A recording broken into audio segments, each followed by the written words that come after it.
Didn't know you could do that. Good thing you guys are here. Awesome.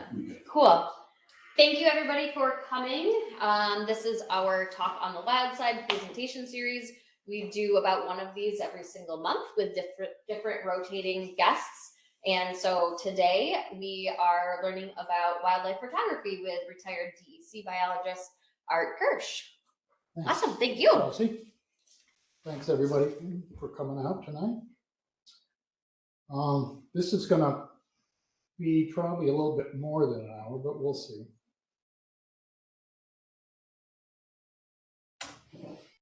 This look familiar? Mm-hmm. The average wildlife photo taken with a cell phone, right? Little teeny subject, too dark, right in the middle of the frame. Well, hopefully we're going to change that tonight. I put this up here. I had this this photo at home in a frame, and it's probably going on 40 years ago that I took it. It was at Letchworth State Park. I actually took it with a camera. It might have been this actual camera. It's actually a film camera. Remember those? Yeah, this one. Back opens up and you put stuff called film inside. And then you find this little thing. Then you have to take it, when you're done, take it down to Photomat or the drugstore, and you have to wait a week or 10 days to get your photos back to see that they're all blurry. But I put this up here because this not necessarily was the photo that got me into this, but I used to spend a lot of time going to Letchworth Park. I was way into turkeys back then. And I would go before the season. I think 1 or 2 years I would go upwards of 30 times before the hunting season even started, just to take pictures of turkeys. So I learned a lot about photography and turkeys back then. This photo was taken, I crept over, I heard this big ruckus. It was in the springtime. I crept over this, or looked down this little embankment, and down there was this whole flock of turkeys. And these two gobblers were fighting each other, jumping up, and you can see what they were doing. And I had one frame left on my camera, my film camera. And I raised it and I snapped this picture, which was pretty lucky, but it was always one of my favorite pictures. And it kind of, I guess in some way, jump-started me on this journey of wildlife photography, which I've been doing now for, well, since probably the mid-'80s, whenever I took this.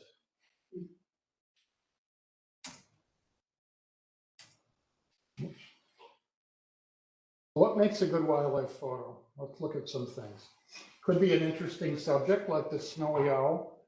It was probably 5 years ago, no, probably more than that, probably 7 or 8 years ago, we had what's called an eruption of snowy owls coming down from the north in the wintertime. Once in a while, we have more than the usual number of snowy owls. And that year was incredible. There were owls just about everywhere. They were hanging out at the Batavia airport, and they were at the Penyan airport. For some reason, they liked airports. And this one was in Lima, down the street from where I worked in the Avon office, the DEC office. And I went out at my lunch hour and took this photo. Good wildlife photo could also convey a certain mood. This photo of a crow is actually in my front yard, kind of conveys a somber, actually depressing type of mood. Maybe it's good quality light. I always love this picture because of the golden light in it. Maybe it's the way that you crop the photo or compose it. This turtle, I cropped way in on this, and to kind of highlight the enormity of his head and his powerful claw there. Maybe it's an interesting behavior. This white-tailed deer is doing what's called a flamen response. It's a way during the fall for them to take in scents, pheromones, and evaluate them through this organ called a Jacobson organ or vomeronasal organ. So other animals do this too. Felines do it, horses do it. They kind of curl their lip and they somehow take in those pheromones and evaluate them in that way.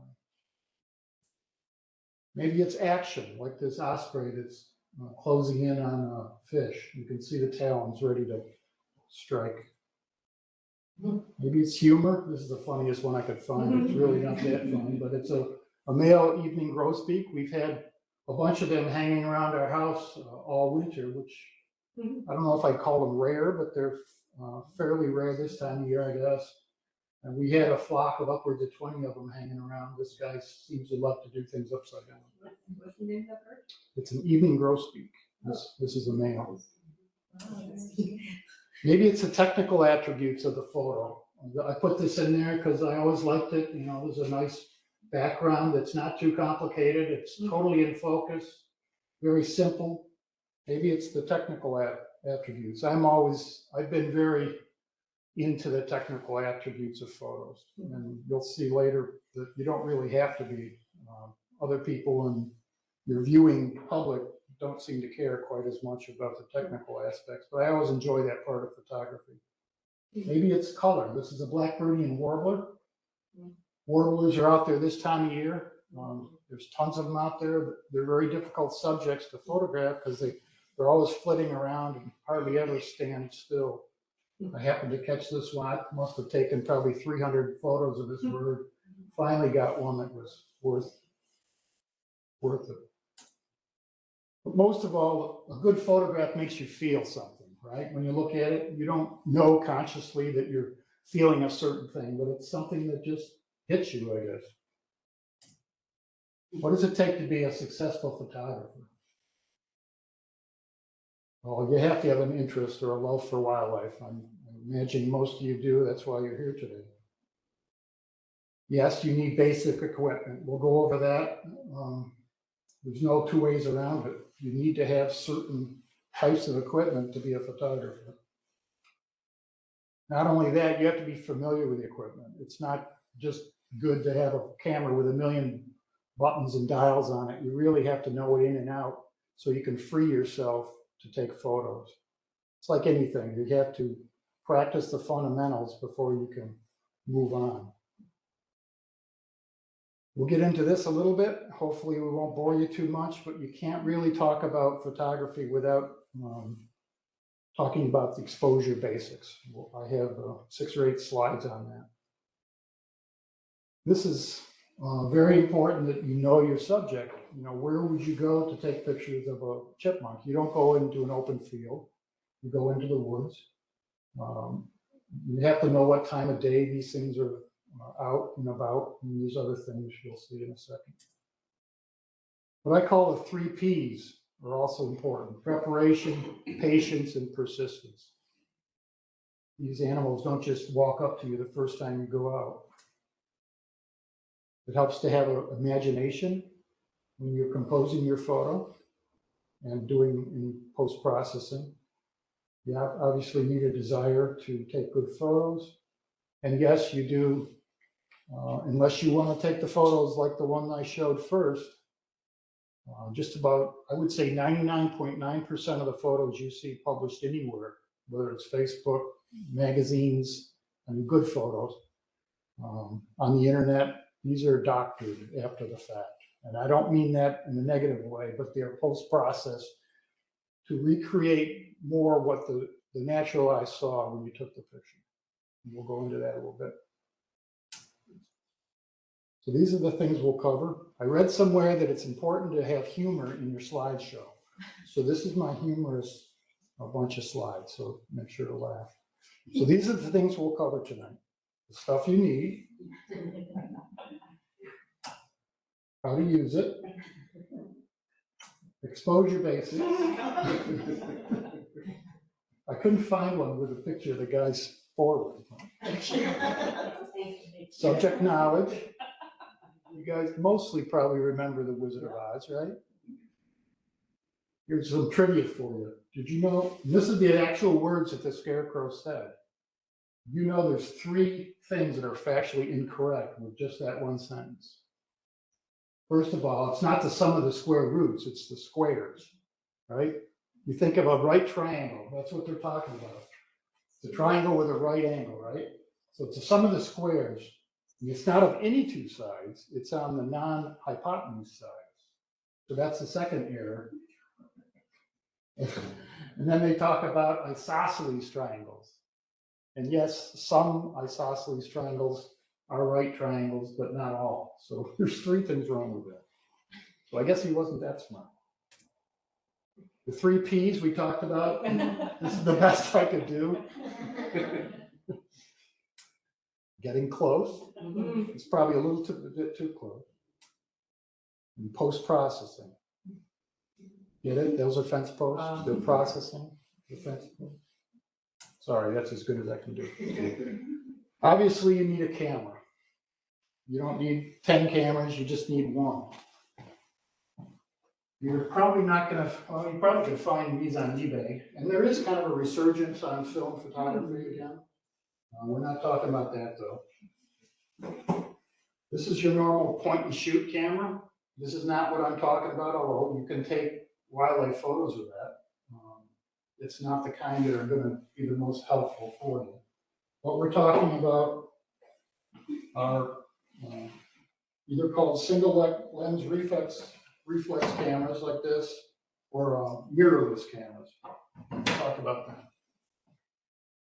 So on the left here is a single lens reflex camera, and that's a mirrorless camera, which have kind of come on in the last 5 years, maybe 7 years. They're smaller than the single lens reflex cameras. The way they work, here's your single lens. The light comes in, it hits this mirror, goes up, there's a pentaprism up there, bounces around in there, and then it comes out where the eye is. So you're actually looking through the lens, but the trouble is when the shutter goes off, it momentarily blacks off your image because it blocks the light going to the pentaprism. Now the mirrorless, you can see that it's smaller. The light comes in, it hits a image sensor, which is an electronic device. It sends an image to what's called the electronic viewfinder, EVF, and what you're seeing is actually a little electronic image of the subject. And you can also look through it without seeing that black. If you have a slow shutter speed, this type of camera goes black when the shutter goes off. This one, you can see it all the way through the shot. That actually is a mirrorless camera. I misspoke when I said. So as far as lenses, I'll go back and I say for the cameras, everyone gets wrapped up in what kind of camera to buy because, of course, a good camera makes good photos, right? Well, no. A good camera helps in making good photos, but a good camera doesn't, make you select the right subject. It doesn't make you go to the right spot. It doesn't make you creatively compose a photo. It's a tool that lets you do other creative things.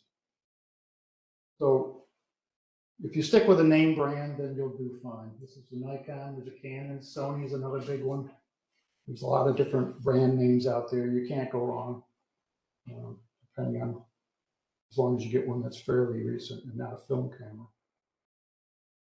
As far as lenses, yes, you can take wildlife photos with a small lens. There's a pretty small lens here. Goes up to like 24 millimeters. The only kind of wildlife photos you can take with this are like if you're 2 feet away from a deer or something. And you can take more of a scenic image if you're into the scene with maybe a small deer there. It would be good for that. But other than that, it's not going to help you much. What I would say is about the minimum for wildlife is a 70 to 200 zoom, which this is what that is. That's just a lens shade, so it's really not that big. 200 millimeter focal length is probably the absolute minimum for wildlife. And with that, you're probably okay with very large animals like deer or elk or something. But for songbirds, you have to be pretty close. You probably want something a little bit bigger. But I would call that probably the minimum. Here's kind of a graphic representation of the various focal lengths from what's called a fisheye lens all the way up to their big telephotos. And this is where wildlife photography hangs out, between 200 and 600 generally. There are bigger lenses. They're quite expensive, quite heavy, and you really don't need them. Here's a bunch of them from Canon. Some of the ones on the right are big bucks. Here's your 70 to 200. Another popular range, 1 to 400. Any of these would be excellent for wildlife. Most of those good lenses that are more than 200 millimeters are going to have what's called image stabilization, which really, really helps steady your image. There's a little gizmo inside, a gyroscope of some sort that takes your movement from your camera and steadies it. Sometimes that mechanism is built into the camera body, but more often it's built into the lens. So if you're shopping for lenses, I would definitely recommend you get one with image stabilization. These two, these are from the non-big camera lens makers. Not the Sonys, not the Canons, not the Nikons. This one's a Tamron and this one's a Sigma, which are called second-party lens manufacturers. They make them with different mounts to fit different cameras. I put them in here because they're cheaper than those big white ones I showed you before. New, you can get these for around $1,000. That may not seem cheap. Probably on eBay, you could get them for half that. And it's a really nice range for wildlife. 150 to 500 or 150 to 600 gives you a lot of options for wildlife. So this would be a good starting point rather than jumping in with both feet and spending $10,000 or $12,000 on a lens before you even know if you like it. So this is going to be your most expensive outlay when you're getting into wildlife photography. The camera part, yeah, it's important, but I would, if you have money to spend, I would spend it on a good lens rather than the top quality or most expensive camera body. Ask a question. Sure, I was going to say, Yeah. feel free to. So, like we have Canon, because we had a Canon film camera, now we get a Canon digital. Mhm. So we don't have to buy the Canon. Don't have to, telephoto. no, you don't Okay. have to. See, I've never heard of that. These other types of lenses, Tamron and Sigma are probably the two biggest second-party lens manufacturers. And they will make, see that each camera manufacturer has their own proprietary mount. The mount is this part here, and each lens has a different mount. So all Nikons will interchange. You can't put a Canon lens on a Nikon body, not without some kind of adapter. But these second-party manufacturers, they make their lenses with various mounts for various name brand cameras.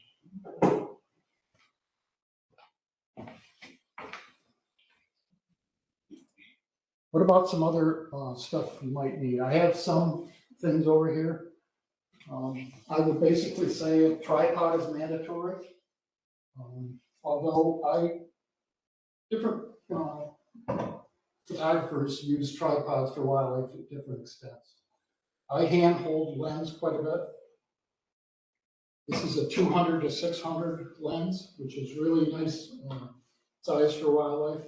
Again, this is just a sunscreen or a sunshade, so it's not as big as it looks. It's kind of hefty, but it's something I definitely can hold. And this does have image stabilization, so it's easy to hold and to move. When you've got it on a tripod, you're kind of, in some respects, handcuffed,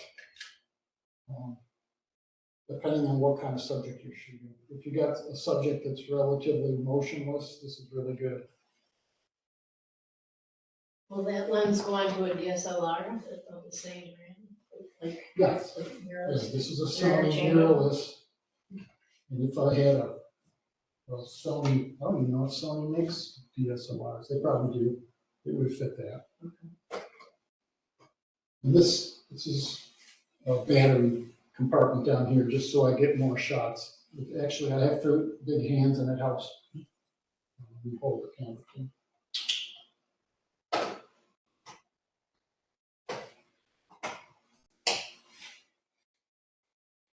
So what else? This is actually, oh, I'm on the wrong slide. Okay, other things as far as, this is a monopod. It's a lot easier to carry in the field. This collapses, of course. It's not as stable as a tripod, but you can move it around, and it actually has a little head on it that moves too. So you can do a lot of different angles with this, but it's good in this direction, but it's not good in this direction. But if it's good compromise, if you're traveling wide or backpacking or whatever. This item here is a bean bag. I use it mostly in the car. Put it open the window and put it over the door. And lay your camera right on it. It's actually filled with, I think it's birdseed. The mice have been trying to get into it. But you can put rice in there, you can put buckwheat husks, I think they're called. Anything like that. It's pretty heavy. Here's a car window mount. I guess it's an alternative to this. But again, you raise your window up a little bit and you can clamp it right on. And it's not quite as versatile because you're kind of limited, you're locked into this. If you want to shoot something over there, it's really hard to.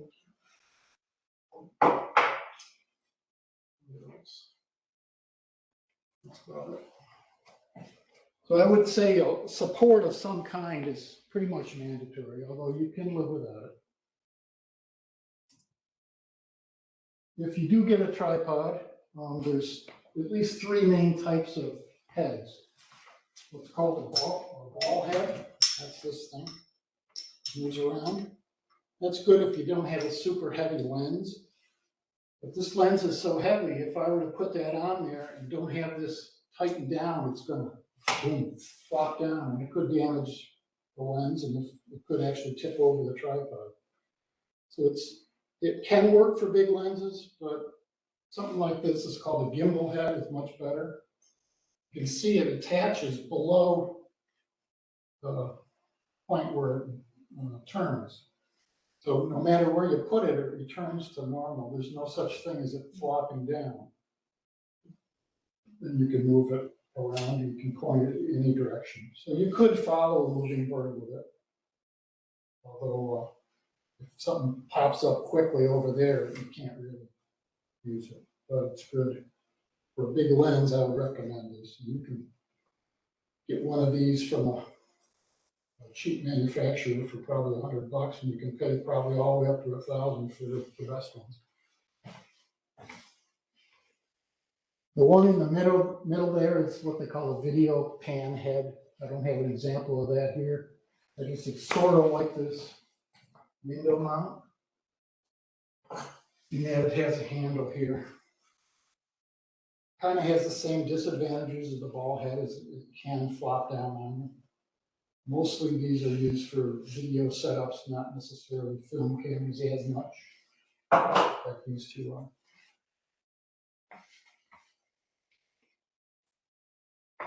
Other stuff that you don't need, not mandatory, but can come in real handy because we're trying to sneak up on these critters. Camouflage is nice, although it's not mandatory. Little pop-up line saying you don't need it. Actually, I don't use mine that much for wildlife. This is kind of a cool thing. Packs into its own cage. It's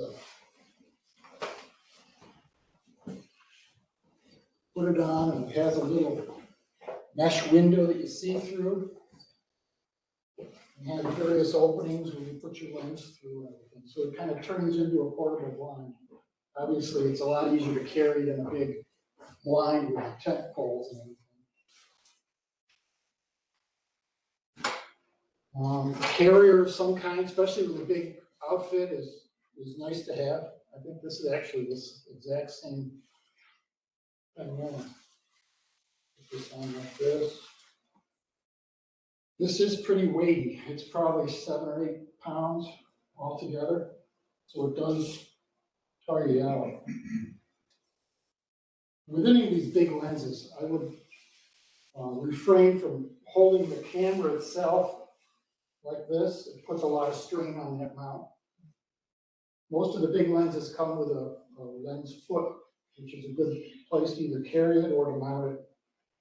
Actually, the camera is the thing that's mounted, or the lens is mounted, the camera just kind of hangs off the side.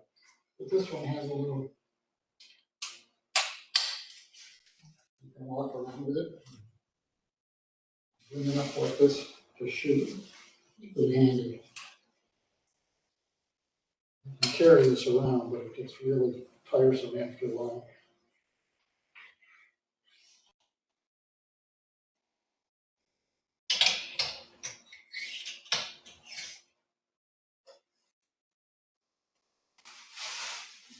Some kind of a case if you want. If you have one of the smaller lenses, like the 70 to 200, one of these is pretty handy. You can either put this on your hip or just sling it over your shoulder.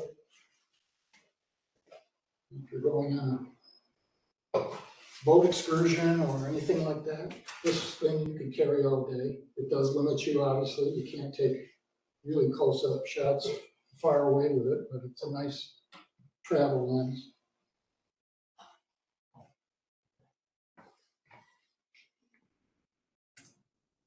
Okay, let's talk about this stuff for a little bit. This is the stuff that people get afraid of when they talk about, or when they think about photography. But I guarantee you it's going to be worth it. I promise you it'll be worth it if you can just get your head around some of these basic concepts. It'll open up a whole new world for you. I guarantee it. So there's three things that we're talking about in terms of exposure.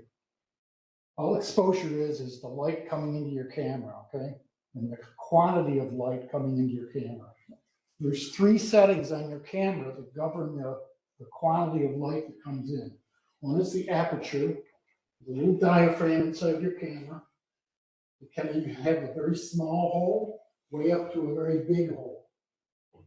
Okay? These are called Fs. F stops.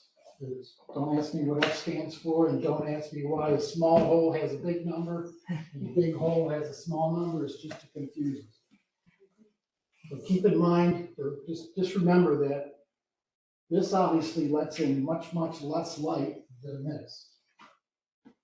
There's also a thing to think about when you're talking about aperture is very small holes have a very big depth of field. So if I were to take a picture with a small aperture, high F number, take a picture of this room, this would be in focus as well as way back there.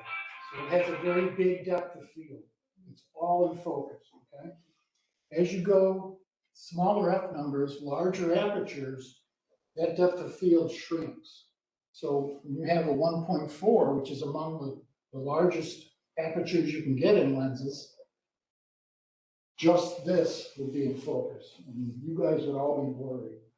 So you have to keep in mind, photography is all about trade-offs. One of the trade-offs is these numbers. If you have a lot of light and you can afford to have your lens wide open, you'll see in wildlife, having a blurry background, I have some slides on that, is very helpful to separate the subject, and it really makes the subject pop out. Okay, so that's aperture. That's one of the three things that governs how much light gets in. The next is what we call ISO. It stands for International Standards Organization. Don't ask me why that means what this is, but it's just ISO. In the old days, it's film speed, okay? You had film speed that was like Kodachrome 64 or 200 or 800. Same thing nowadays with digital setups.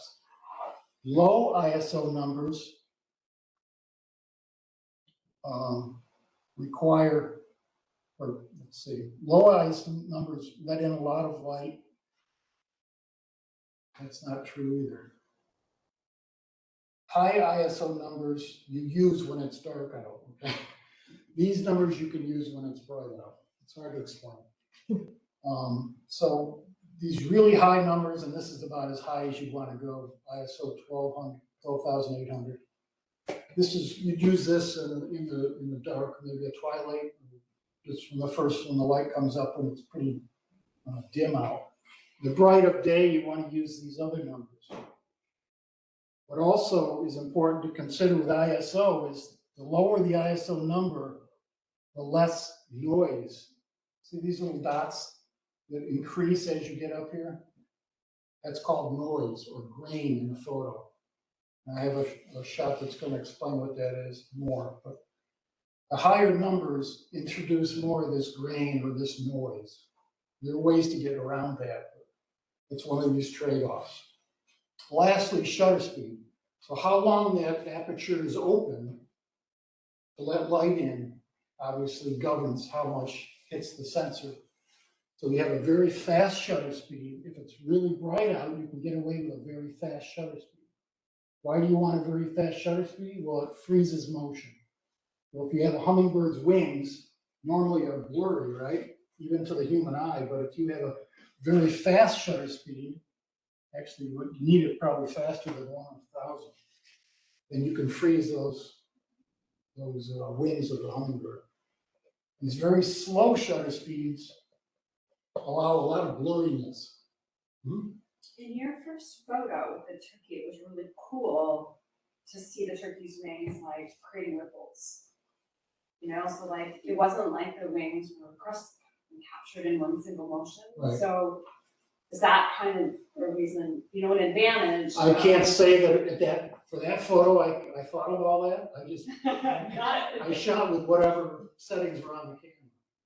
It was the settings were good enough to capture the bodies fairly. They were still a little blurry, but the wings were moving faster than the bodies. And it was a slow enough shutter speed that they were blurry. It worked for that photo because it shows more motion. And you'll see again, I have another photo that shows it. And you can use this as a creative tool. So a very fast shutter speed will always freeze whatever, but if you want something blurry, you can use this. You'll see sometimes people take pictures of waterfalls that show the water all blurry. Well, it's done on a tripod with a slow shutter speed. Everything else that isn't moving is still sharp, but the water, which is moving, is blurry.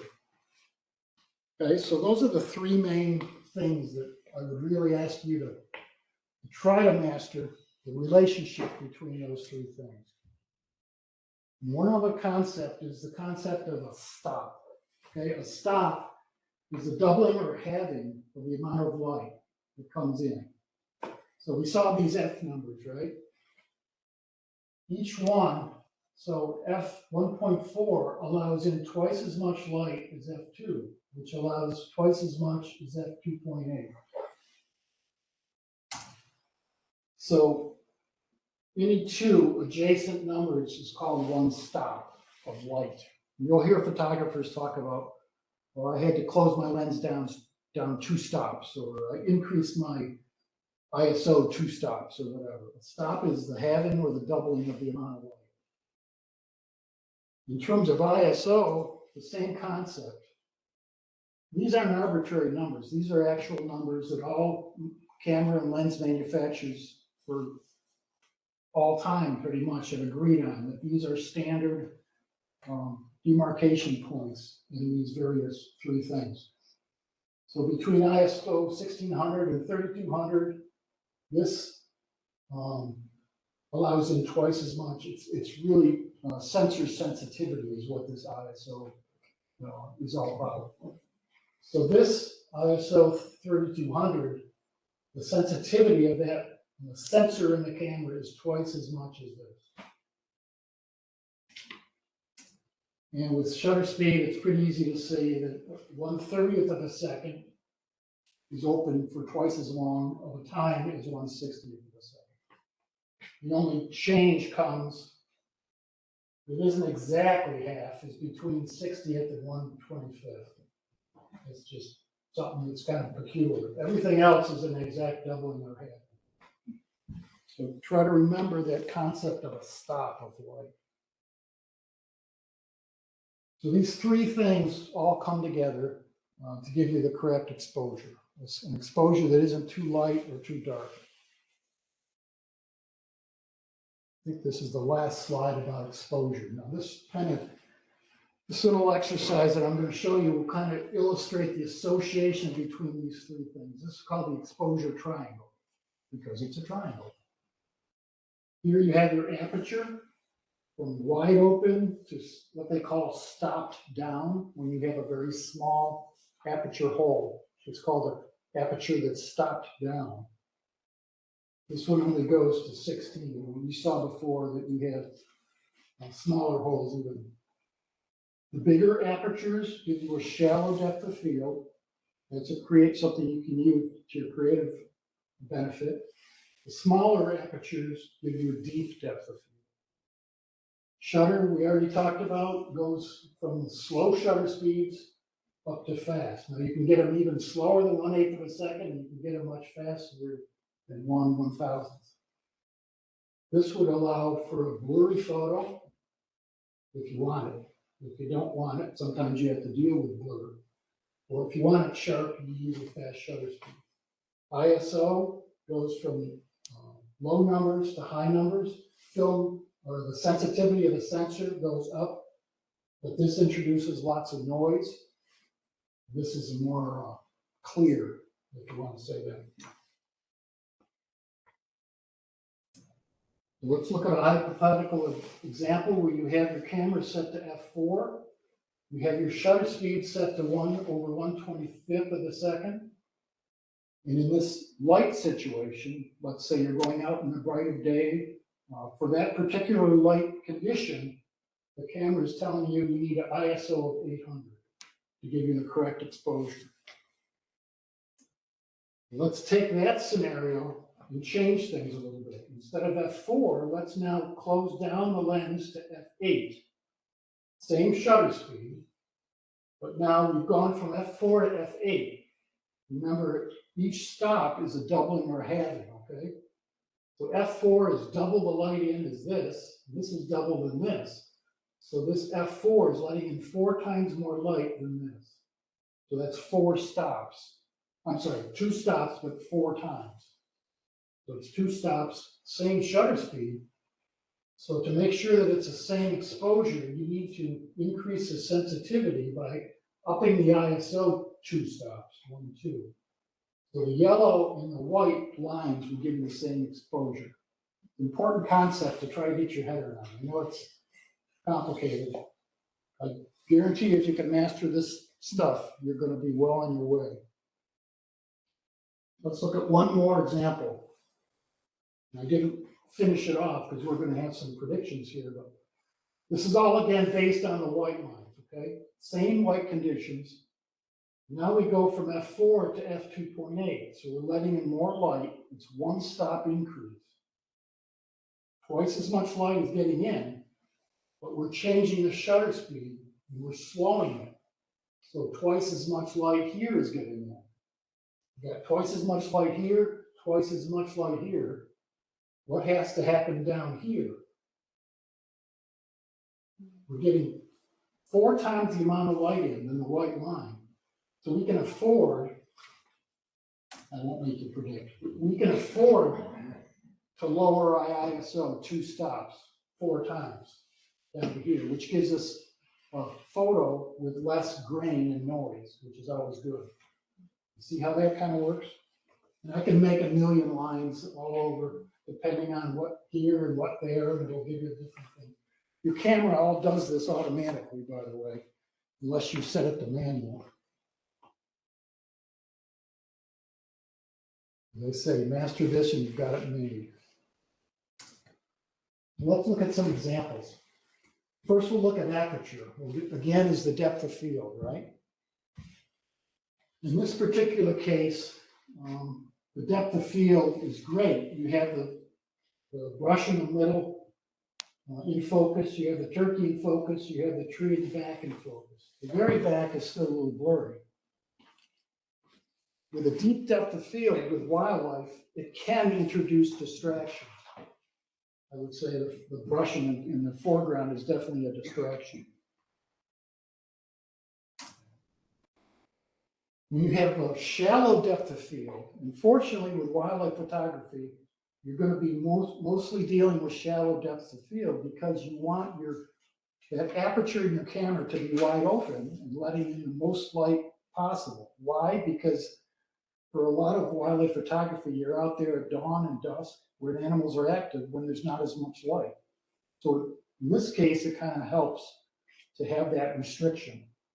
And I hardly ever take my camera off wide open. This is a f5.6 lens going up to 6.3, depending on how I zoom in. I can't afford to close that aperture down because I'm shooting wildlife in dim conditions for the most part. Bright sunny days, yes, I have the luxury of shutting down that aperture and getting bigger depth of field. But fortunately for wildlife, you want the subject to be in focus, and it really helps to have the background out of focus, like you see here. It really makes the subject pop. What also helps in that regard is getting down on the level of the animal that you're shooting. That way you're not shooting down into the ground, which is always right there, right? So you want to, in other words, you want to create the most space between the animal and the background as possible. It'll give you this nice blurry background. You can see just from what looks like the perspective here that I was down pretty low, or either crouching or the animal was up on a little high spot. And it gives you that nice, not only the shallow depth of field, but it made that background very far away. This is Canandaigua Lake, shot at the lake, at the county or the city pier there. And I was shooting, I mean, this is the other side of the lake, so it's way far away. So I was fortunate to have a background that's very far away. That's one of the things I learned relatively late in my wildlife photography career, that if you look at photos, you know that you like a certain photo, and quite often it's because you have that nice blurry background. Okay, we talked about high ISO numbers in dim conditions. I took this picture of this green heron. It was very early in the day. When you look at it this zoomed out, it's not too bad. That's grain or noise in a photo. It's pretty unacceptable when we zoom in, right? So fortunately, just in the last few years, there's been some really nice software that's come out that can really help take care of this. One is made by a company, Topaz. There's others. And some processing software that has it built in. So again, I don't consider it cheating to use that in post-processing. Obviously, you don't see the grain when you're out there with your eye, right? You're trying to recreate what your natural eye sees. That's the purpose of post-processing. This is a high ISO number, 12,800. But it's pretty much necessary because I probably had my lens wide open. I probably had as slow a shutter speed as I could get away with. This bird was just sitting there, so I could probably do with a 1/250th with a big lens like that, but it was still too dark. I had to bump my ISO way up and I got a real grainy image. So here's kind of the converse of that, okay? It was a bright sunny day. I don't know what the background is here, but it was bright enough that I was able to shoot at a very high shutter speed of 1/64 hundredths or 6,400. So that was fast enough to stop the wing beats of the hummingbird. And that's about as fast as you can get in nature as far as wanting to stop things. So I was very fortunate in that regard. Were you excited when you got that picture? Oh, yeah.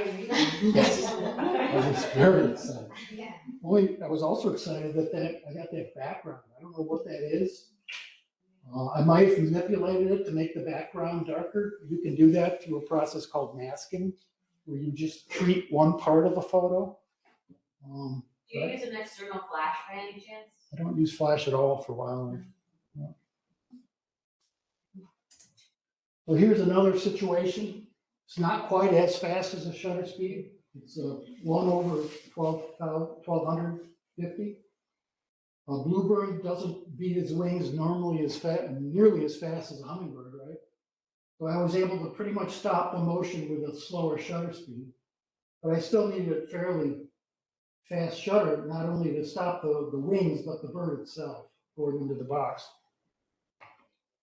This kind of situation where you have a bird feeding young in a box is a really good situation to get some really nice bird photos, as long as you don't get too close.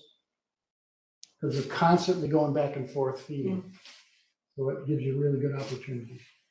If you just go park yourself, 10 feet away from a bird box, you're going to be quite disturbed. But if you back quite a bit, gradually, maybe you can creep a little closer. But you'll see later when we talk about ethics that the last thing you ever want to do is disturb an animal, especially when it's doing something important like feeding young, right? Now on the other side of things, I took this photo. It was very dark out again. It was first thing in the morning. A few years ago, I found this grouse drumming log. In the springtime, they get up on these logs that are a little higher than the rest of the ground. They beat their wings and make this thumping sound. You probably heard it. It goes really fast. Sounds like an engine start. Well, I found where this was, and this was a log that had been used year after year after year. Actually, it was rotting and actually had a dip in it from years and years of grouse sitting there. And they had all sorts of droppings there and everything. And you could tell that grouse had been using that for years, if not decades. It was a big tree. And so first I set up a remote camera. Of course, I didn't get as good at photos with a remote camera as with that camera. So I would go there early in the morning and set up about 20 yards away. These guys get to their logs real early. I mean, real early. I had to get there in the pitch dark. And finally, I caught one coming. And I think I have a photo of it later in the same shot, actually what it would look like coming out of the camera. And then this is after post-processing. You'll see how it kind of looked like that green heron photo, only worse. It was super early and everything was dark. And so I had a real slow shutter speed, 1/60th. But it worked in this situation because it showed the motion of the wings, showed the activity that the bird was doing, right? So the best grouse drumming photos, I think, are ones where the body or the head is fairly in focus and the wings are like that. Another thing to consider with shutter speed is something called camera shake. Now this bear came through our backyard a few years ago, and I went and grabbed my camera, and this is the best I could do. It was at dusk, so again, the light was failing. And I probably, because this thing was moving across the backyard, I probably panned as I shot to try to keep the animal. If you pan with the animal, you have a better chance of keeping the animal in focus. The background gets more blurry, but who cares about that? So I probably panned, but the shutter speed was real low, 1/8 of a second, which for wildlife moving is very, very low. You can see that it's blurry. It's not blurry. It's blurry because of camera movement is what it is. It's not because of a focusing issue. It's because the camera itself was moving when I took the shot. Okay, let's talk about focus a little bit. Art, can I ask a question before you focus? You said on your camera you leave the aperture wide open almost all the time. Pretty much, yeah. So your priority is shutter speed then? At that point We'll talk about that, but I've learned relatively recently that shutter speed is everything with wildlife. You can do just about anything to a photo if it's not sharp, unless you're trying to do something creative. If the photo isn't sharp, it's worthless. So you can deal with the grain, you can deal with other things, but shutter speed should be your first priority because a photo that is not sharp is worthless. So there's different types of focusing modes on cameras, okay? And I'm certainly not going to get into big detail, but I'll show you the certain circumstances where you use certain focusing modes. Okay, this was a peregrine falcon at the Mount Morris Dam at Letchworth State Park a couple years ago. Peregrine falcons are actually the fastest animal in the world. Certainly the fastest bird, and not necessarily when they're doing this, but when they're diving, They've been clocked, I don't know, 220, I think, miles per hour or something in a dive.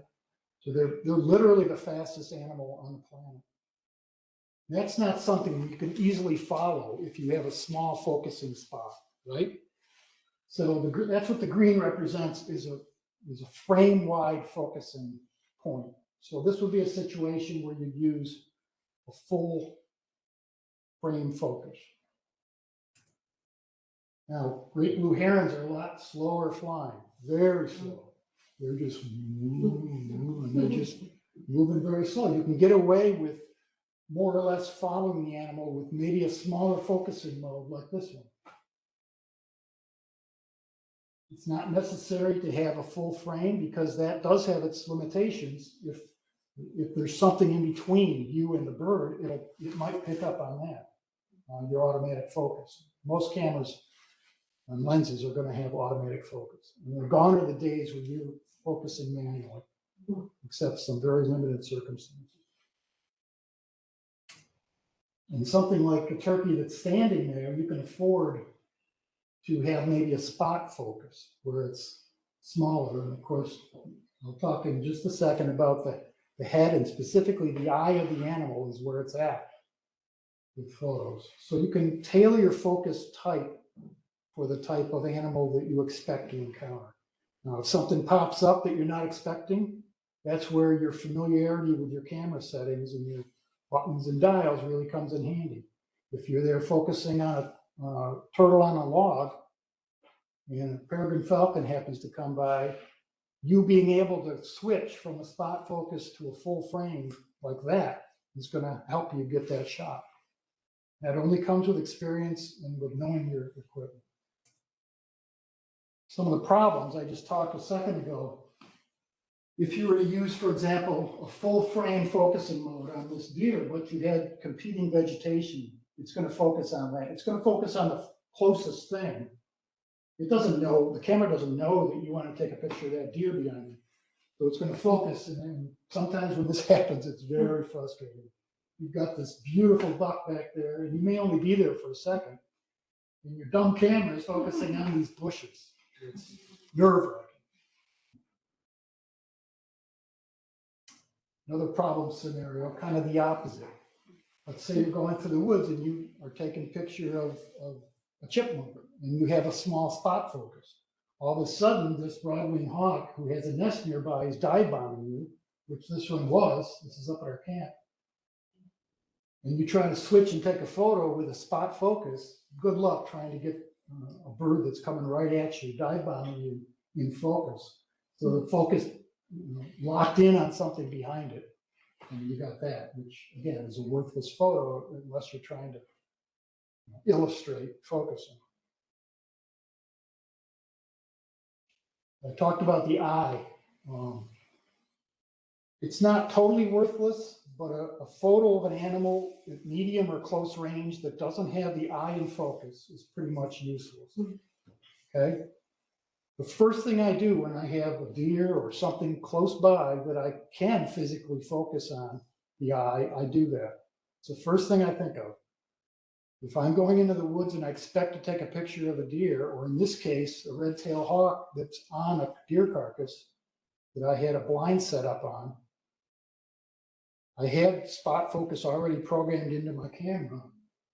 And the first thing I did when that bird landed is focus on the eye, because the human eye goes right to the animal's eye in a photo.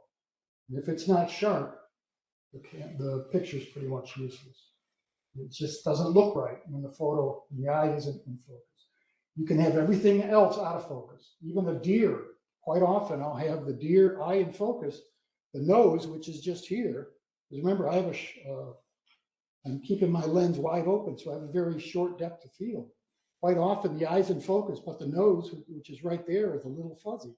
That's okay, because your eye goes right to the deer's eye. As long as the eye's in focus, you can pretty much accept everything else. It's all subconscious, of course. Just like there's different focusing modes, there's different shooting modes. In terms of setting the three various things we talked about: aperture, ISO and shutter speed. Auto is kind of the default easy mechanism, easy mode, okay? You set your camera on auto and you go out and you don't have to do a thing. Every time the camera's gonna focus on what you want for the most part. It's gonna be the right exposure. It's not gonna be too dark, too light. That comes with a cost though, and that's a creative cost.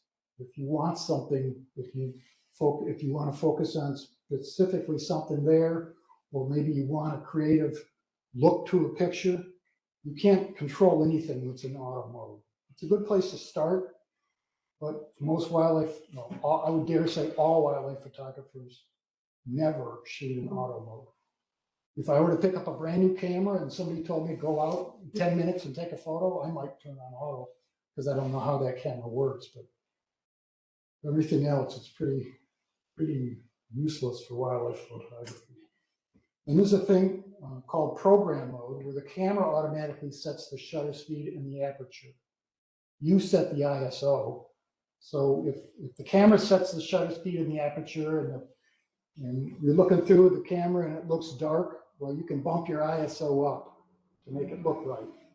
So it's kind of a combination between automatic and human. And the next two, Jim mentioned shutter priority. That's where you set the shutter speed, the camera sets the aperture. And I guess that's my second choice for wildlife. You'll see in a second what my first choice is. As I said, a photo that isn't sharp is worthless. So that wouldn't be a bad place to settle, is shutter priority. The opposite of that is aperture priority. If you're totally into the creative process, you want to control that depth of field, aperture priority is what you want. Landscape photographers often shoot in aperture priority because depth of field is everything to them. You've seen a lot of photos where you see these grand vistas with mountains. You see the lake in the foreground, 2 feet away is totally crystal sharp. Also the mountain a mile away is sharp. That's done with a very small aperture. So landscape photographers quite often shoot in aperture. In wildlife, it's a little less important. Then there's manual mode where you basically set everything. You have total creative freedom to set everything as long as you know how those 3 things work, like those previous slides we showed. Now, this is also something that I learned relatively recently, and it really was a game changer for me. Most cameras nowadays have what's called auto ISO.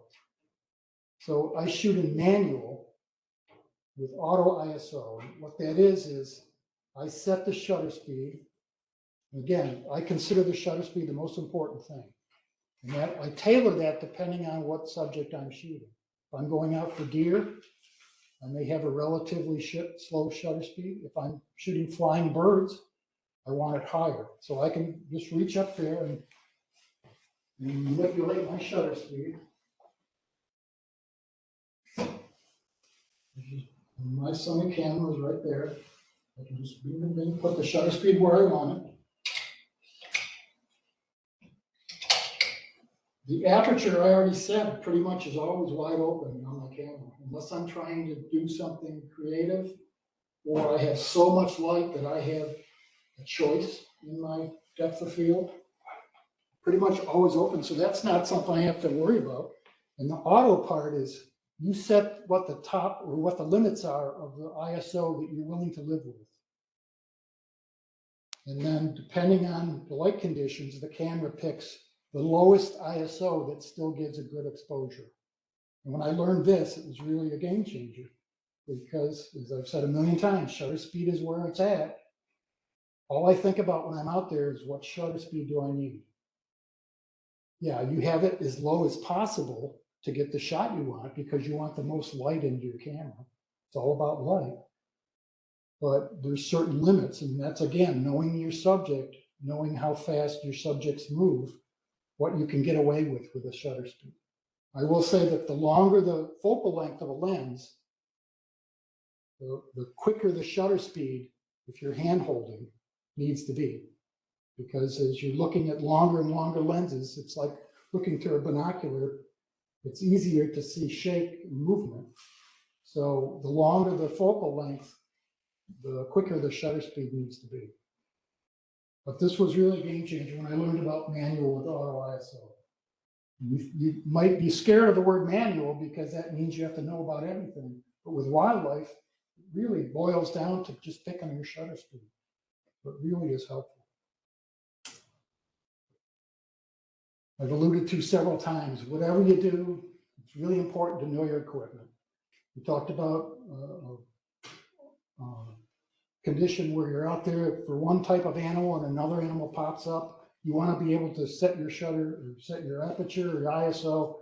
You want to know where all those buttons are. You want to even do it while you're got your eye up there. You don't even want to take it down. And you want to just know by feel where these buttons are.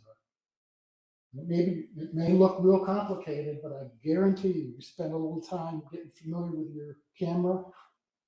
It opens up so much in terms of creativity. People will be drooling over your photos. Okay, these are all great photos, right? Are they better or worse than this set of photos? Look at the light quality. Yeah, these are okay photos, but they were pretty much all taken during bright time of day, around noon probably, when the sun's right overhead. Bright part of the day and the mid part of the day, you get washed out colors. You get reflections. You don't get those deep golden tones that you get during the dawn and dusk periods. This particular photo is in there because it's taken under a canopy of green leaves, and it gives a green tint to everything when you're in the woods. Yes, you can correct that somewhat in post-production, but again, it's the quality of light that matters. And when you look at these photos, they really pop at you because they're all got this beautiful golden light to them, right? I can guarantee you that every one of these was taken within 2 hours of dawn or dusk. It just, again, you don't think about this when you're looking at a photo. It just subconsciously you know that you like these photos better.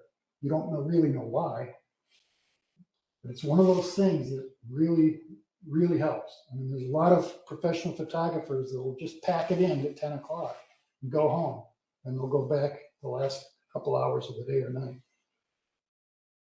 The shooting in the bright sunlight does have its good points. Obviously, you don't have to get up early, which is the older I get, the worse that is. But it also allows you to maybe close down your lens or shoot at a lower ISO to get rid of that grain, right? It allows you to do things in that way a little bit more creatively. But for most species, they're what's called crepuscular, when they're active most at dawn and dusk. You got nocturnal, which is active at night. You got diurnal, which is active at day, and then you got crepuscular, which is active at dawn and dusk, like deer, for example. Let's talk about composition a little bit. It's again one of those things that you don't think too much about, but subconsciously when you look at a photo. Now this, obviously you have a very blurry background, right? The cedar waxwing with a berry in its mouth. There's kind of an old tried and true, I hate to call it a rule because every rule has exceptions. In photography, every rule has exceptions. But this rule is called the rule of thirds. As far as composing an image, if you have a relatively small thing, it helps. There's other types of composition you'll see, but if you divide your viewfinder or your frame into equal thirds, and you have 9 rectangles, putting the subject at any one of the 4 intersection points is called the composition by rule of thirds. For some reason, the eye just responds better to that situation. Here's another photo. It's not exactly on the line. They don't have to be exactly, but this duck is roughly on the lower right third. And this is a little different. This isn't a close-up. This is one of those, I alluded to, shots that are more of the grand landscape with a smaller animal in them. I have a very good friend who's a good photographer, very good photographer, and he likes to take this type of wildlife photo, which is great. It shows the habitat. I tend to be more technically oriented. I like to zoom in and work on the technical aspects, the clarity and the sharpness of photos. That's just my style. More like this.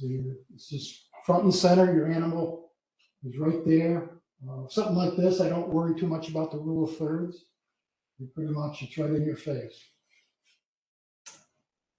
Again, same thing with this. These little guys. Another thing I did composition-wise with this, obviously I zoomed in and filled the frame, but I introduced what's called a vignette around the outside, where the outside quite often is darker than the inside. This is kind of a reverse vignette. Where the outside, you see the corners are kind of light. I kept the exposure on this fairly bright. I thought it complemented with the fluffiness of the chicks to kind of have more of a soft feel to the photo, more of a pastel, soft look to it. And I think it worked better than if I really darkened it up and really saturated the image. Okay, this is a fine photo, right? Which I worked this on my wife yesterday and it didn't work. So maybe it'll work with you. Of these two photos, tell me which one inherently you like better. This one or that one? Composition one. The same photo. Why? You don't know why, do you? It just feels better, right? Yeah. This one feels like the animal is trying to look at something, but you can't see what it's looking at. This one, it leaves space for the animal to look into. It's one of these rules that is, of course, made to be broken. You'll see in a second. But quite often you can't go wrong if you show your animal, if it doesn't occupy the whole frame, wherever it's looking, if you allow it some space in front of what it's looking at, I guess. It just, your brain just likes it better. Sometimes composition-wise, every photo I've showed up to this point has been landscape mode, right? Well, this is a portrait mode. Sometimes your subject dictates that maybe a portrait, a crop composition is better. We have this long tail shooting up. It's more of a vertical look to it. So I went with a portrait mode on this red squirrel. Same thing with this great blue heron. Big, long neck, big, long, tall bird. I think it looked better as a portrait crop than a landscape. These are all things that you can decide either at the time you're taking the photo, if you're close enough. More often than not, you're going to be cropping in on a photo. So you have this luxury that you can do after the fact when you get home. Sometimes you have a natural feature that kind of creates a frame, like this branch around this belted kingfisher. I didn't really think about it when I took the photo. When I got home and looked at the photos, that arching branch just kind of naturally makes a nice composition. Don't let yourself get, as I said, every rule is made to be broken. Don't be afraid of unnatural, quote unquote, crops. You've got an osprey here, you're cutting off most of the one wing and part of the other. That's unheard of, right? Well, in something like this, I think it works. You want to be close enough to see the features on the head and the body. You already know what the wing looks like because you can see one, and the other one looks pretty much like it, and the opposite. So don't be afraid of unusual crops. Here's another one. I'm cutting off the deer. I mean, his crowning glory is antler, and I'm cutting off both antlers, all of his body. But I think the crop works. You also got some nice golden light to help your photo, which always helps. It's also it's kind of a backlight. You can tell that it's backlight. You can see I guess it's blood vessels through the ear. The light's coming this way. You can see it there. Backlight is a powerful tool. It can really make for an interesting shot. Backlight is also helpful because you're shooting into something bright. So you can afford maybe to stop your lens aperture down or use a smaller, a lower ISO, which gives you better clarity. So sometimes that works really well. And you'll see in a second that that does have some disadvantages though.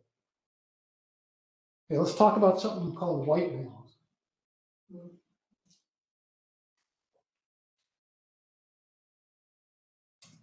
That photo up in the upper left, it looks real orangey, right? Real yellowy. The one in the middle is kind of the opposite. It's kind of cold looking, more bluish cast. That one would, it's sort of like the Goldilocks and the Three Bears. This one's just right. Obviously, you're trying to recreate what your eye saw out there. The light is constantly changing. Light has its own qualities. In the morning we talked, in the evening we talked about this golden light, right?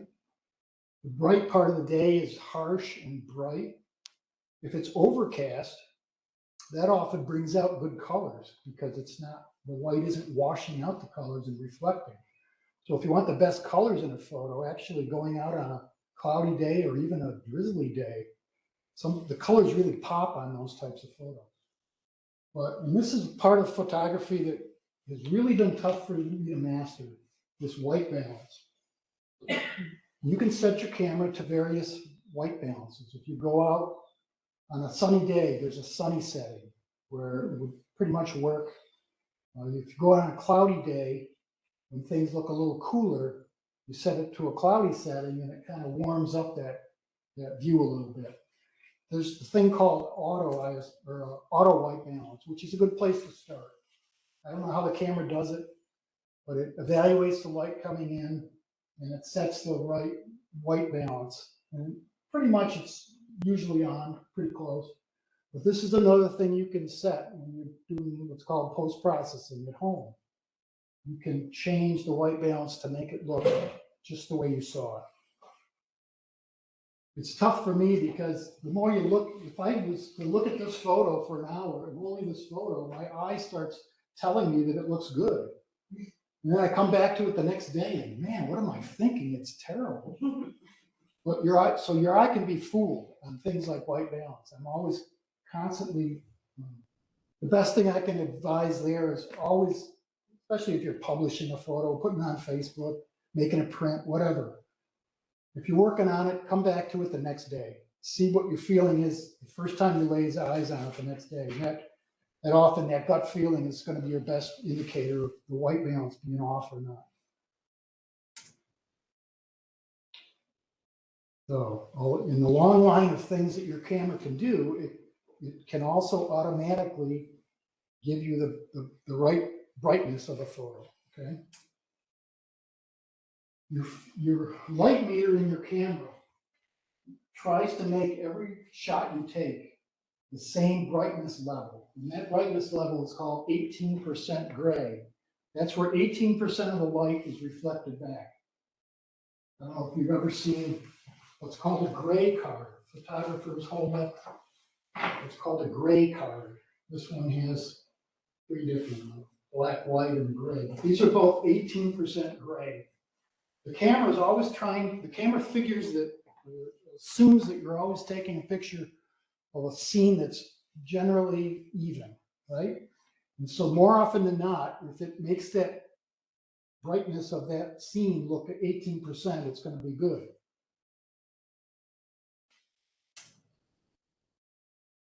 And because the light meter is, you can set the meter for different modes, you can take advantage of where you want the camera to focus on when it's trying to evaluate the scene.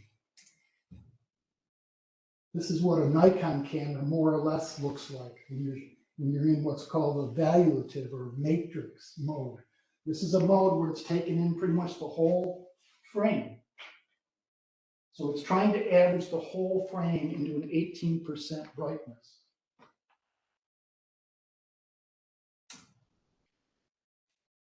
Most cameras also have what's called a center weighted. Now, in the photo with center weighted, it's just looking at that center circle, not the dot, but the center circle when it picks how to evaluate the brightness. So that could be at the expense of something that's out here. If you have an animal like a snowy owl, for example, that's really bright, You want to make sure that that animal gets the right exposure. You might use center weighted. You don't care as much about what's out here. You want that snowy owl to be correctly exposed. By doing that, you're telling the camera to just look at that snowy owl when you're setting that exposure. And the last would be what's called a spot metering. You, again, let's say you have that snowy owl and it's relatively small in the frame, but behind it is really dark. You want to make sure that that owl gets exposed correctly. You might use a spot meter. I generally, I'll say this, I set mine to evaluative and leave it there. Because I work with post-processing and you can correct a whole lot of stuff in post-processing. So I wouldn't concern yourself too much with light metering. Just set it, and most cameras come as a default, this evaluative mode.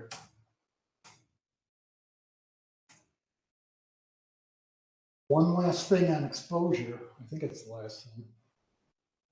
We talked about an owl that's bright. Let's say the owl is against a very dark background. And you're using evaluative, because I always have mine set on evaluative. This camera, we already know, is trying to create 18% gray. This photo of a short-eared owl, the sky was really bright. I had my camera on evaluative light metering. So the camera, obviously the camera doesn't have a brain, but the camera is set up to say, okay, the scene is really bright. I have to darken it to get to an 18% gray. Well, this gets along with it darkened. So you end up with a shot that maybe the sky is 18% gray and colored right, but your subject is way dark. What do you do when that happens? Or you might have the opposite. When your background is really dark, but your subject is light, and you got your meter set on evaluative, it looks at the expanse of darkness and tries to lighten up the image to 18%, and the spider goes along for the ride and gets overexposed. Most modern cameras, I would dare say all modern cameras, have what's called exposure compensation. And you can just, by twisting this dial, these are stops, okay? One stop brighter, two stops, one stop darker, two stops darker. The trick in using exposure compensation is knowing when to use it. And that again comes with experience. If I'm out taking pictures of birds flying by in a bright, blue sky, I know that anything I take a picture of is going to be dark.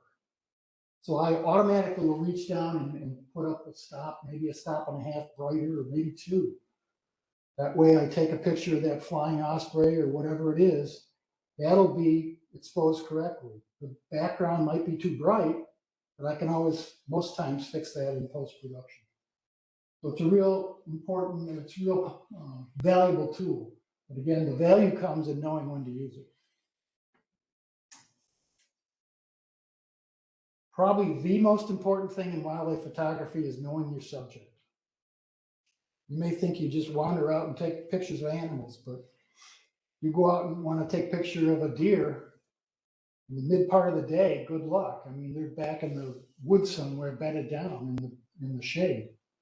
It really helps to know when they're active.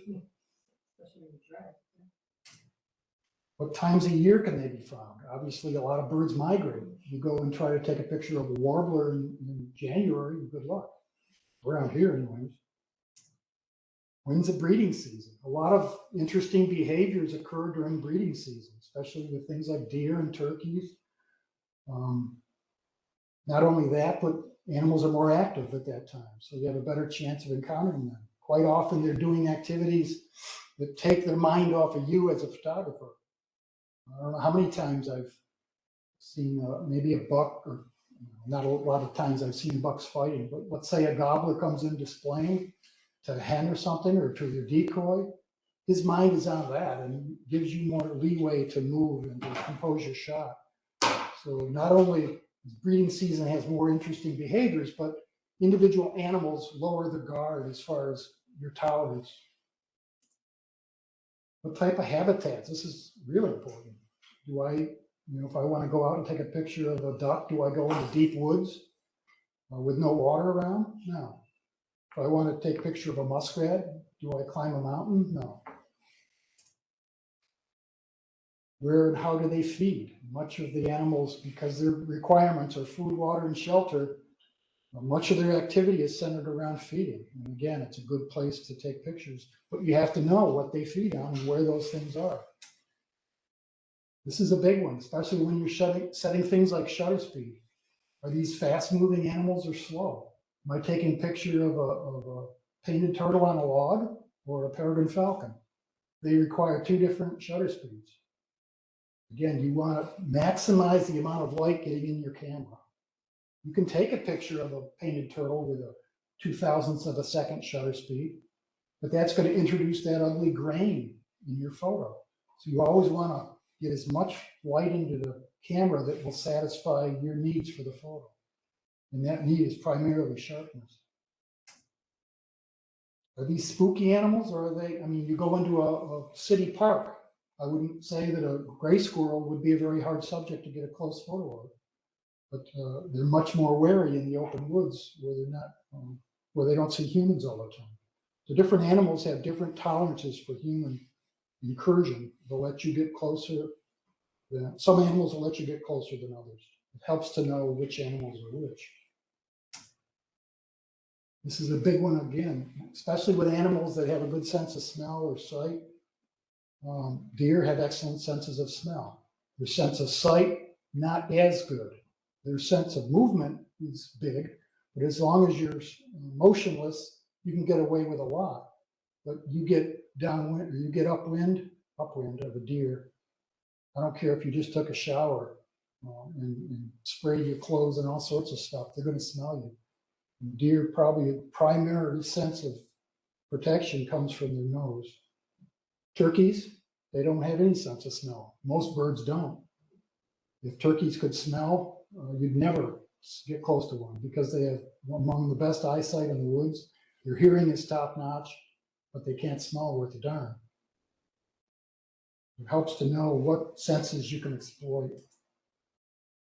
Lots of times you're trying to get an animal, you're trying to lure an animal closer with things like turkeys or deer, ducks. Do they respond to calling? If I was to try to call in a painted turtle, what sound do I make? We talked about the 3 Ps, preparation, patience, and persistence.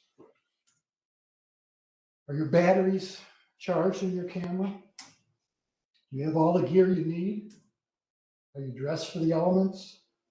Do you have your camo? You don't need camo, it helps. If you don't have camo, are you wearing drab clothing? You can get away with bright colors, perhaps with some animals. Deer don't have, I guess, really good color vision. But try getting close to a turkey with blaze orange on head to toe. Most birds have excellent sense of color vision. So it helps to know what animals have different types of vision. Are you sufficiently hidden? We talked about, I didn't show this thing, this is kind of a neat. I bought this. Actually, I haven't used it a whole lot. I've used it a couple times. This is a blind. It's called an Invisiblind.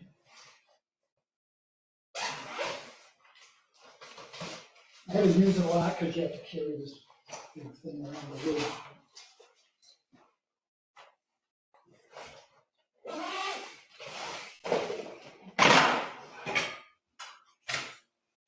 So it's actually a mirror set up around you like this. You can see it's on a little bit of an angle, facing down. So what it reflects is what's immediately in front of it. It probably doesn't work at all here. If you made sure that your foreground pretty much looks like your background when you set it up, it's virtually impossible to pick this out. So all the animal would see would be this. You can get away with a lot. It's really quite amazing. I should have put a photo in there and asked you I posted one on video on Facebook once. Asked people to tell me where the blind was, and people couldn't find it, just because I was careful to set it up in a spot where the foreground on the ground looked a lot like in the back, maybe on a side hill or something. And it's really slick the way it works. This is a really big one, for me especially, because half the photos I take are around my house. And I've taken some amazingly decent photos actually through the picture window, two panes of glass with dirty glass. You can get away with a lot if glass is close to your camera and your subject is far. It blurs all the dirt away. But the point is, I always have my camera in the living room right there, ready to go. You saw that picture of a bear in the backyard. I only got that photo because that camera's right there. I know right where it is, and I can get it just like that. I don't know how many times I've run out in the lawn with bare feet, or God forbid, in my underwear, to try to get photos of animals that are passing by. Maybe a hawk lands in a tree. We have bird feeders all over. Hawks are landing, trying to get the birds, and you only have a second to take a photo.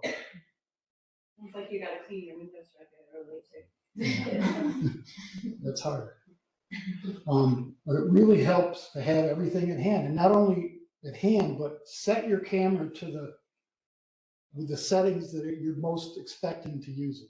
As I say, we got millions of bird feeders, so if an interesting bird happens to perch, I have my camera set with a fairly fast shutter speed, ISO kind of in the mid-range, something that I know I can get a decent photo quickly. That's really helpful. That's what I was just talking about. Are you comfortable? It's hard to sit out there in nature, and you can't just plop yourself down and expect a deer to walk in. Sometimes, yeah, it happens. But it really helps to be comfortable. It may seem obvious, but if you're sitting against a tree, after about 20 minutes, unless you have a really nice pad to sit on, something good to sit against, and you're at the right angle, and you really get antsy quick, and that when you start getting spotted by animals. It takes a minimum, I would say, of 20 minutes. You go into the woods and sit down for everything to calm down and start coming back out, even things like squirrels. So for that first 20 minutes, you're probably not going to see much of anything. But once you're quiet for that length of time, then the animals start either ignoring you or accepting you, and that's when you get your best shots. Are you willing to wait that time period or longer? And you'll see things that you don't expect that are photo opportunities. You might go out there for deer or turkey, but a pileated woodpecker might land on a tree right next to you, and you get a great shot. You weren't expecting that. So you always see things that are unexpected when you go out, usually. Again, or not again, but lastly in this, after sitting there for a while, all the stress seems to melt away, and it'll really clear your mind. You know that if you love nature, and most of you probably do, that's why you're here.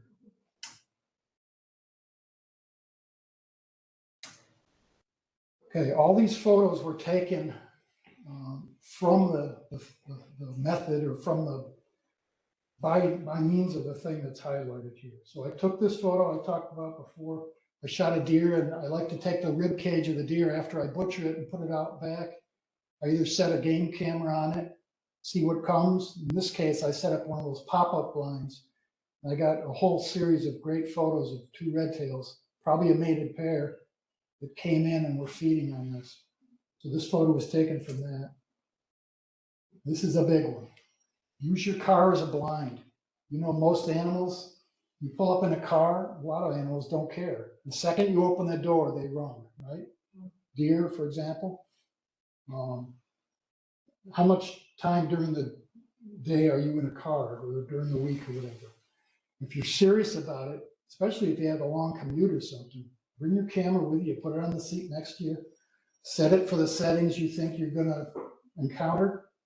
You're going to be amazed at the number of shots you can get just from your car. That picture of a turkey I showed earlier that I highlighted that was technically good, that was taken from the car on the way home from work. This is kind of a controversial topic amongst photographers. I will probably say that baiting is verboten unless you're talking about songbirds, which everyone feeds. That's why I put this photo in here. It's not a black and white area. There's a lot of discussion about whether or not baiting for other wildlife is legit or not. I showed an animal or a couple birds coming to a carcass. Yes, I placed that carcass. I've taken pictures of vultures on gut piles. But for the most part, try to stay away from baiting, I guess, is the message. One thing, especially if you don't have an idea of what you're doing, is just bring your camera when you're hiking through the woods. Again, you'll be amazed at the types of things you can get. And it's like opening presents on Christmas. You never know what you're going to get, and quite often you're pleasantly surprised. Here on the last two shots here on down in Pennsylvania in the elk woods. Here I'm calling for elk. Some animals respond to calling and some don't. Elk do. Decoys, we talked about that, especially turkeys, deer to some extent. Elk decoy would probably be difficult to carry. Natural events. Around here, snow geese are a big natural event. Jim, I know you know about this one. There's been a big flock hanging around Canandaigua. They're gone now, but for the later part of the winter, you can spot where they are, and you can hear people's reports about them on Facebook or whatever. You can go and see these by the thousands, and they only happens for several weeks during the year. But if you know these things, you can go and plan ahead. Lots of natural events, bird migrations, one of the big ones. What do I mean by broadside or better? Just like I said, focus on the eye when you're focusing. A picture of an animal walking away is rarely a good one. So try to take a picture broadside or better, facing you more. And again, with every rule, there's exceptions. Okay? This deer, I took a picture of the deer on my side yard because I thought the tail was magnificent. The way it was flared out, and she's so proud of it, I can tell. She is looking back. I probably wouldn't have taken it if she was looking away. It's red-tailed hawk. Taking a picture of the back. Well, it shows the beautiful red tail and all the markings on the back. The bird is looking, which is a plus. The picture wouldn't have been nearly as good if that bird was looking straight away. And the turkeys, it's kind of an unusual shot, seeing the backside of their magnificent fan. So there are reasons why you should break rules.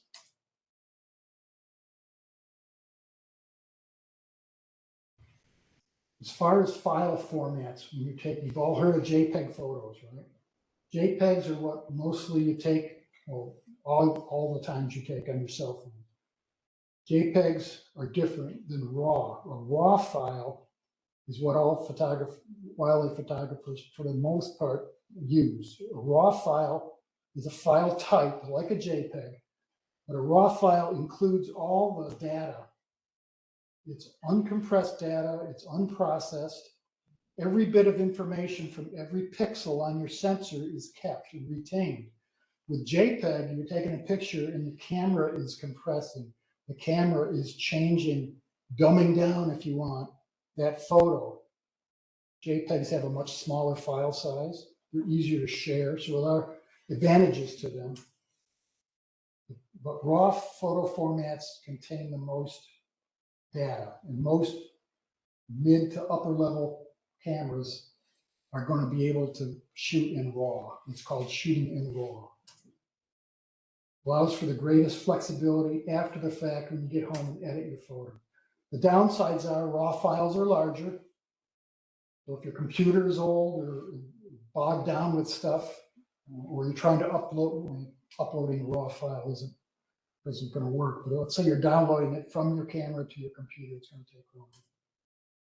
You need special software to read RAW files, and that software is that post-processing software that I talked about, which if you're serious, you're going to acquire anyway. RAW formats are specific to each manufacturer. There's not central consensus about one RAW format. So if you shoot with a Nikon camera, Nikon's RAW format is .NEF. Canon's is CR2. Sony's SRF, and the list goes on and on. You can't process a Canon RAW file in Nikon software, vice versa. To show you, I'm going to go back. So this top photo was right straight out of the camera. The bottom photo is the same shot after post-processing. That dramatic change is only possible because I shot the photo in RAW. And all that data that I could manipulate in post-processing. Getting down to the end here, I'm just going to give you a sample workflow, talking about post-processing.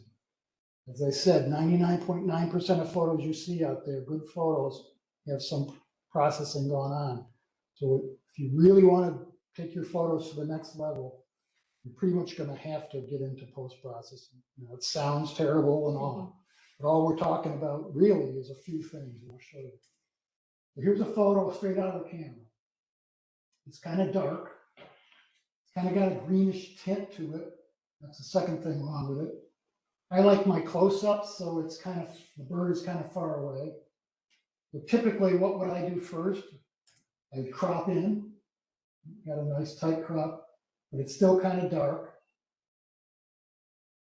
So I brighten it up, would be my next step in post-processing. It's still kind of got that greenish tint, so I would play around with the white balance. We talked about it. Make it more of a more realistic white balance. But I zoom in, well, let's back up. So the next step after the white balance is, it looks a little washed out, so I bump up the saturation. I did a little bit too much in this example. But you brighten up the colors. One tip, watch the saturation. That's one of those things that go back the second day when you're processing and look at the saturation. Nothing ruins a wildlife photo more than oversaturation. People, that's probably the number one mistake that people make when they're processing is oversaturation. A little bit is good, too much is terrible.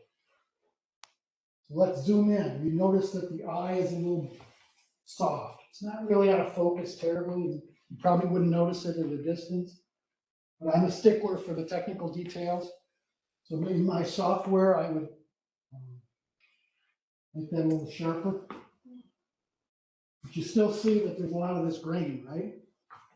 The software, another thing it can do is take away that grain. So let's zoom back out. So now you got this shot.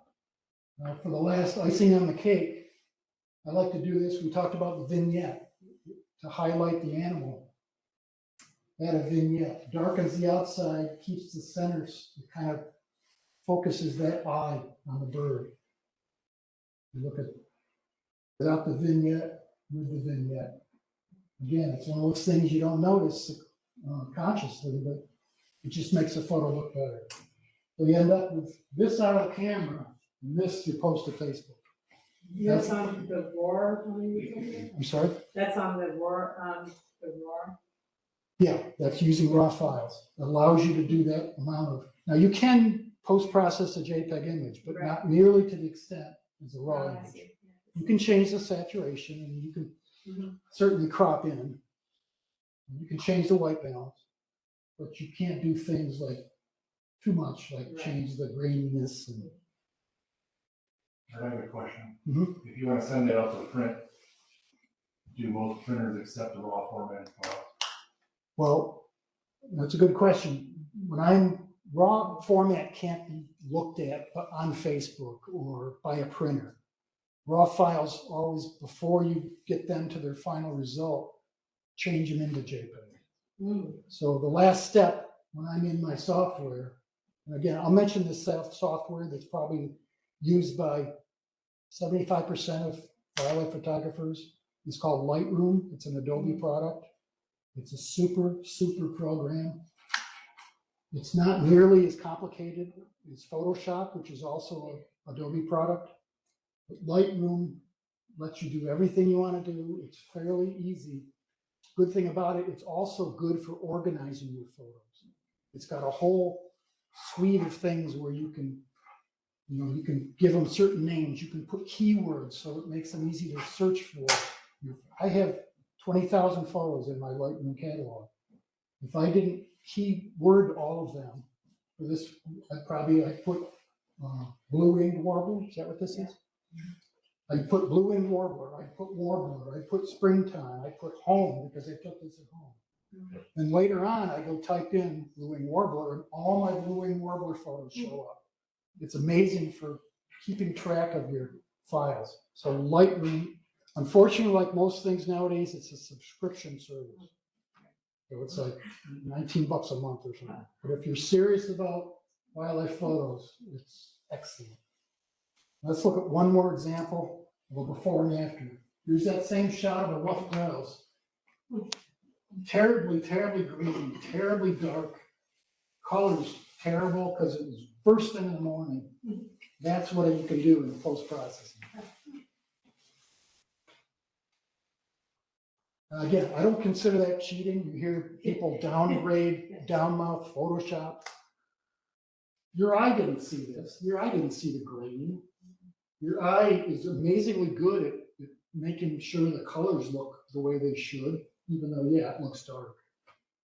That's more what really looked like, even though it probably was a little darker. So I don't consider that cheating at all. Lastly, if you get into this a lot, you'll develop a personal style. Mine is wildlife portraiture. I like to zoom in on wildlife. My photos don't show a lot of the habitat they're in, which is a downside, but if you take a lot of wildlife photos, you'll develop your own personal style. Sometimes it's conscious, sometimes it's just what you end up liking to do. A lot of people specialize in birds in flight. This is a male northern harrier.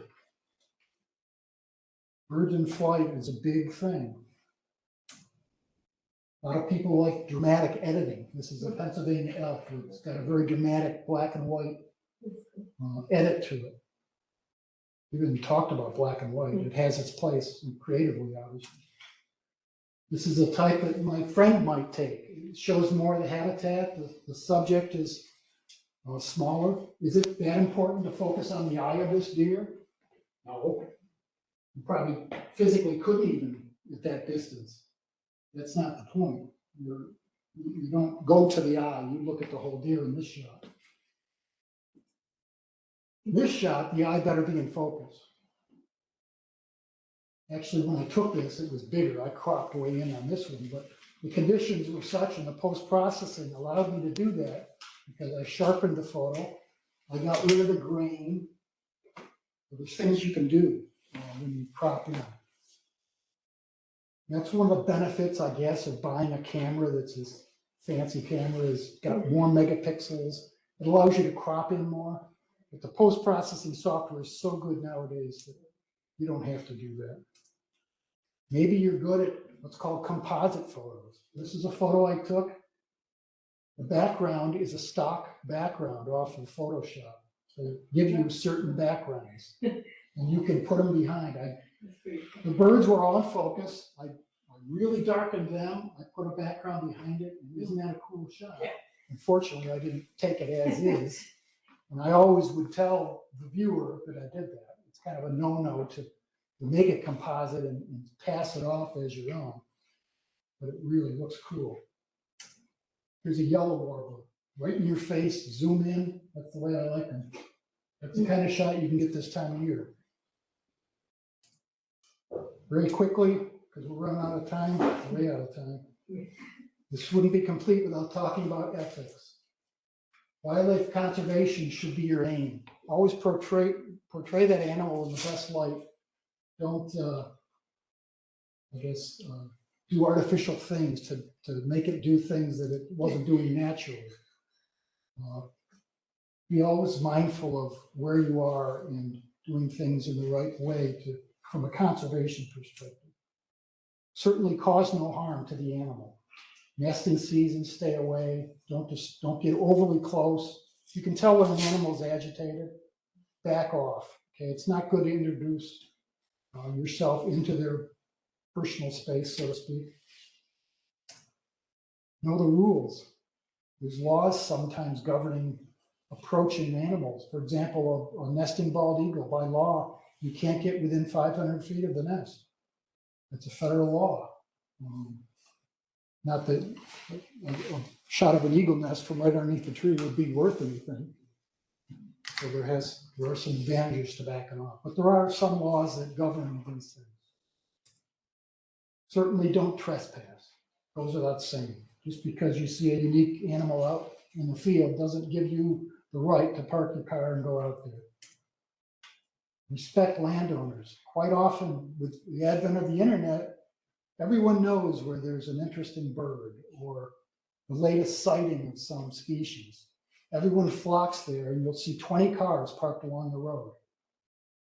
You think if that happens for 3 weeks in a row, you think the landowner that lives right next door is going to like that? Legally, I guess you can be there. You're parking on the side of the road. But try to keep in mind other people's, respect their boundaries, as well as your fellow photographer. Don't start a foot race to get to that animal you see out. If somebody was there first, back off. We talked about baiting. Leave no trace, obviously, just like you're hiking. Be especially respectful of rare species. You should be equally respectful, I suppose, of all species, but especially so of the ones that are where, and by rare I mean where the individual animal's existence is important to the species. Muskrat, okay, the individual muskrat, his life, her life is not important to the overall population of muskrats. I'm not saying to go violate a muskrat, but with a bald eagle or a peregrine falcon or a sandhill crane, which are rare, at least around here, the individual, his or her life is actually important to the species. So be mindful of that. So in summary, know your equipment, know your fundamentals of exposure and light, that triangle we talked about. Know your subject, certainly. Be stealthy, be a ninja. Be prepared, patient, and persistent. Learn basic post-processing. Be ethical. You do all these things, you can get the once-in-a-lifetime shot you're always waiting to get. The weasel riding on a flying woodpecker. I did not take this. This was taken in a park in London. I did credit the photographer. Isn't that an amazing shot? The weasel was actually obviously attacking the bird, and the bird decided to fly away, and the weasel's riding it. Talk about a once-in-a-lifetime shot. Thank you very much.